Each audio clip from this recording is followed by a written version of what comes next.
గత కొన్ని సంవత్సరాలుగా మన చుట్టూ ఒక స్పష్టమైన మార్పు కనిపిస్తోంది. ఒకప్పుడు భక్తి ఇంటికే పరిమితమై ఉండేది. ఇప్పుడు అదే భక్తి పండుగలుగా, ఉత్సవాలుగా, సమూహాలుగా బయటకు వస్తోంది. ఒకప్పుడు తిరుమల, కాశీ లాంటి పెద్ద ఆలయాల్లో మాత్రమే భక్తుల రద్దీ కనిపించేది. ఇప్పుడు చిన్న గుడిలో కూడా వందల మంది భక్తులు దర్శనానికి వస్తున్నారు. యువత, మహిళలు, చిన్నపిల్లలు అందరూ భక్తిలో భాగమవుతున్నారు. ఇది కేవలం అలవాటు కాదు, ఇది ఒక మార్పు, ఒక చైతన్యం. ఇంతకీ ఈ మార్పు ఎందుకు వచ్చింది? మనలో భక్తి పెరిగిందా, లేదా మన సంస్కృతి మీద గర్వం పెరిగిందా? హిందుత్వం వైపు ప్రపంచం అడుగు. సనాతనాన్ని ఫాలో అవుతున్న యువత.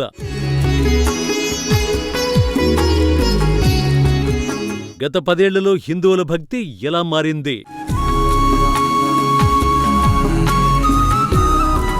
గత 10 ఏళ్లలో హిందువుల ఆధ్యాత్మిక జీవన విధానంలో ఒక గణనీయమైన మార్పు అయితే చోటు చేసుకుంది. ఒకప్పుడు భక్తి అనేది ఎక్కువగా ఇంటి గడప దాటకుండా వ్యక్తిగత స్థాయిలోనే ఉండేది.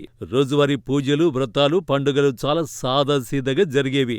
గ్రామాల్లోనూ పట్టణాల్లోనూ పండుగల సందడి తక్కువగా ఉండేది. పెద్ద పుణ్యక్షేత్రాలైన తిరుమల, కాశీ, హరిద్వార్ లాంటి చోట్ల మాత్రమే భక్తుల రద్దీ ఎక్కువగా కనిపించేది. మిగతా సాధారణ ఆలయాల్లో రోజువారీ పూజలకు వచ్చే భక్తుల సంఖ్య పరిమితంగానే ఉండేది. అయితే కాలక్రమేణా ఈ పరిస్థితి పూర్తిగా మారింది. భక్తి ఇప్పుడు కేవలం ఇంటి గదిలో జరిగే ఆచారం మాత్రమే కాకుండా బహిరంగంగా సమూహాల రూపంలో వ్యక్తమవుతోంది.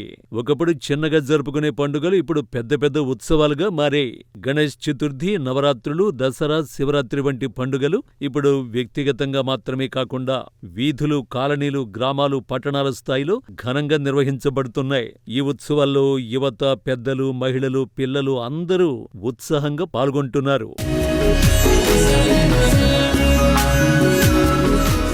ఇప్పుడు భక్తులు ఆలయాలకు కేవలం దర్శనం కోసం మాత్రమే వెళ్లడం లేదు. వారు ఒక ఆధ్యాత్మిక అనుభూతి కోసం, మనసుకు శాంతి కోసం, ఆంతరంగిక సంతృప్తి కోసం ఆలయాలను సందర్శిస్తున్నారు. సాధారణంగా ఉండే చిన్న ఆలయాల్లో కూడా భక్తుల సంఖ్య గణనీయంగా పెరిగింది.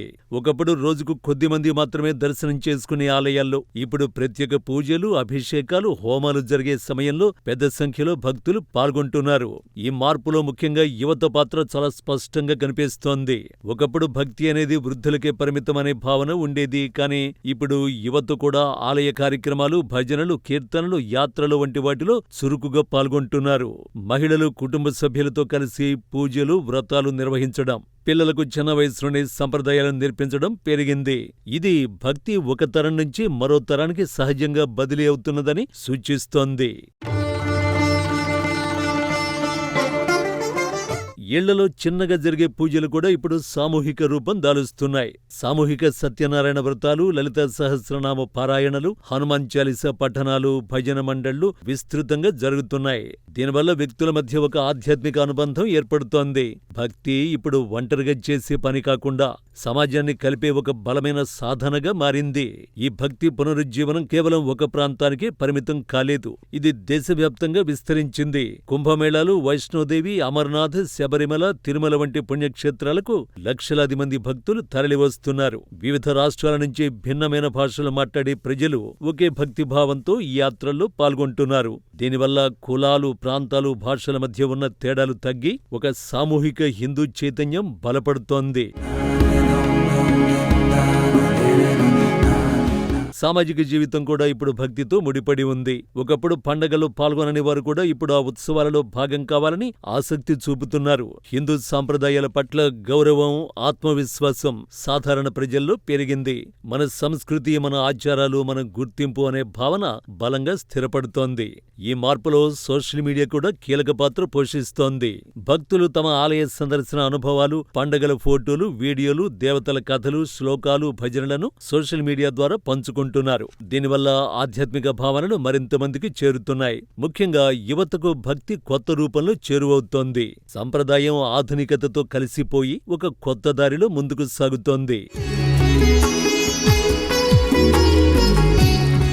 ఆర్థిక రంగంలో కూడా భక్తి ఒక ముఖ్యమైన పాత్ర పోషిస్తోంది. మతపరమైన పర్యాటకం దేశ ఆర్థిక వ్యవస్థకు పెద్ద సహకారాన్ని అందిస్తోంది. తిరుపతి, మదురై, వారణాసి, ఉజ్జయిని వంటి ప్రాంతాలు ఏడాది పొడవునా భక్తులతో కళకళలాడుతున్నాయి. దీనివల్ల స్థానిక వ్యాపారాలు, హోటళ్లు, రవాణా, చేతి వృత్తులు అభివృద్ధి చెందుతున్నాయి. భక్తి ఇప్పుడు కేవలం ఆధ్యాత్మిక అంశంగా కాకుండా ఉపాధి, అభివృద్ధి, పర్యాటకానికి కూడా ఆధారంగా మారింది. భక్తులిప్పుడు ఆలయాల నిర్వహణలో కూడా భాగస్వాములవుతున్నారు. ఆలయాల శుభ్రత, పునరుద్ధరణ, సేవా కార్యక్రమాలు, అన్నదానాలు వంటి వాటిలో స్వచ్ఛందంగా పాల్గొంటున్నారు. దీనివల్ల ఆలయాల సంరక్షణ మెరుగుపడుతోంది. పాత ఆలయాలకు మళ్లీ ప్రాధాన్యం లభిస్తోంది. కొత్త ఆలయాల నిర్మాణం కూడా వేగంగా జరుగుతోంది. తరువాతి తరం ఈ భక్తి చైతన్యాన్ని సహజంగానే స్వీకరిస్తోంది. పిల్లలు చిన్న వయసులోనే పండుగల ప్రాముఖ్యత, సంప్రదాయాల విలువలు నేర్చుకుంటున్నారు. పాఠశాలలు, కళాశాలల్లో కూడా సంస్కృతి, సంప్రదాయాలపై ఆసక్తి పెరుగుతోంది. ఇది భక్తిని ఒక స్థిరమైన సామాజిక ధోరణిగా మారుస్తోంది.